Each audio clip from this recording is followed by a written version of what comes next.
कहने को तो प्रचार ये किया कि तो उसको हम कम पहचानते हैं। डॉक्टर भीमराव अम्बेडकर जिनको पढ़ते हुए इतनी यातनाएं झेलनी पड़ी, उनको पानी तक नहीं वो अपने हाथ से पी सकते थे, उस सारे दमन के बावजूद उन्होंने ये सिद्ध करके दिखाया कि हिंदुस्तान में सबसे ज्यादा पढ़े लिखे व्यक्ति थे, इसलिए उनको संविधान लिखने की जिम्मेवारी दी गई। एक अपना इलाके के अंदर गोहाना के अंदर शायद कुछ साथियों को पता भी हो, श्यामचंद हुए हैं, वो 1968 में और 72 में विधायक बने थे, दलित बैकग्राउंड के थे।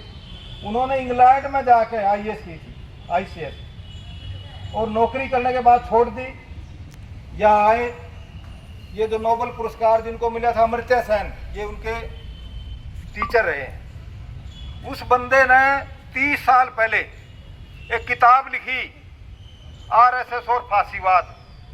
आज जो हम देख रहे हैं ना, सत्ता किस तरह से गरीबों के साथ, महिलाओं के साथ, आम जनता के साथ जो व्यवहार कर रही है, पूरे संवैधानिक संस्थाओं का अपहरण कर रखा है, कोई संविधान का कोई मायने नहीं बच रहा आज। उन्होंने ये 30 साल पहले किताब लिखी, और एक और किताब लिखी उन्होंने दूसरी कविताओं की। उसका जो परिपेक्ष था, उसका जो प्राकथन था, वो VP सिंह ने लिखा था। VP सिंह भी कविता लिखते थे, आप इस तरह से तो जानते हो, प्रधानमंत्री थे, पॉलिटिकल लीडर थे, पेंटिंग करते थे बहुत बढ़िया। मैंने दिल्ली में उनकी पेंटिंग की प्रदर्शनी देखी है, और कविता लिखते थे।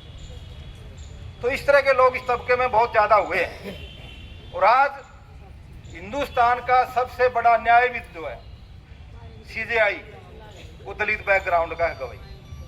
पिछले दिनों आपने सुना होगा सोशल मीडिया पे, एक RSS का वकील इस बात के लिए जूता फेंकता है गवई पे कि उन्होंने ये कहा, वो एक मसला लेके गए किसी मंदिर में, विष्णु की मूर्ति वो खंडित हो रही थी, वो सुप्रीम कोर्ट में जनहित याचिका लेकर चले गए। सुप्रीम कोर्ट के चीफ जस्टिस गवई ने यह कहा कि ये मामला है सुप्रीम कोर्ट का नहीं है, इसके लिए अलग संस्था है, जो ये डिपार्टमेंट है इसका, बाकायदा आप वहां जाओ। और वो रिएक्शन में उन्होंने उनको पर जूता फेंके और ये कहा कि सनातन की रक्षा के लिए हम ये काम कर रहे हैं। तो ऐसा धर्म, जो न्याय का सबसे बड़ा जो अधिकारी है, जो जज है, चीफ जस्टिस है, उसको ऊपर तो जूते फेंकने की हरकत कर सकता है। उन्होंने 32 अधिकारियों के नाम दिए हैं, सुसाइड नोट जो लिखा उससे पहले, आत्महत्या से पहले, उसमें IAS और IPS अधिकारी हैं। किस तरह से इस तबके के जो लोगों को रोका जाता है। आज भी बहुत सारे एकलव्य है जिनको स्कूल में आज मुट्ठे नहीं काटे जाते, लेकिन नंबर काट लिए जाते हैं, उनको पीछे रखा जाता है। ड्रॉप आउट है हरियाणा में बच्चों का, जो टीचर है इस तबके के, वो अपर तबके के, उसमें सबके सब नहीं है, कुछ ऐसे हैं जो उनको पढ़ता हुआ देखना नहीं चाहते, उसकी वजह से ड्रॉप आउट है। बहुत सारे टीचरों से हमारी बात हुई। तो पूरा ये जो सिस्टम बना हुआ है, पूरा जो समाज का ये ढांचा बना हुआ है, इसको यदि हमें बदलना है।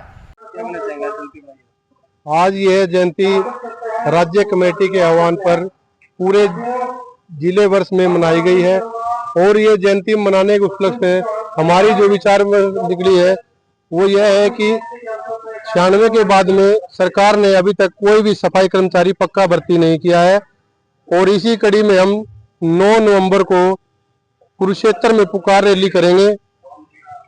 और हमारी मांगे यही है कि जो हमारे सफाई कर्मचारी कच्चे हैं उन्हें पक्का किया जाए, और एस ग्रेसिया संपूर्ण रूप से बहाल की जाए। अगर हमारी मांगे पूरी नहीं होती, जो भी आगामी आदेश हमारे राज्य कमेटी पर होंगे, हम उन पर खरे उतरेंगे। सोहनलाल, सफाई कर्मचारी यूनियन उप प्रधान, जींद। गदर मीडिया तो आप देखें, और उसमें अच्छी नई ताज़ा खबरें सुनने को मिलेगी, देखने को मिलेगी, और हरियाणा में क्या चल रहा है क्या नहीं चल रहा है ये भी आपको पता चलेगा। और चैनल को लाइक करें, सब्सक्राइब करें और शेयर करें। थैंक यू, धन्यवाद।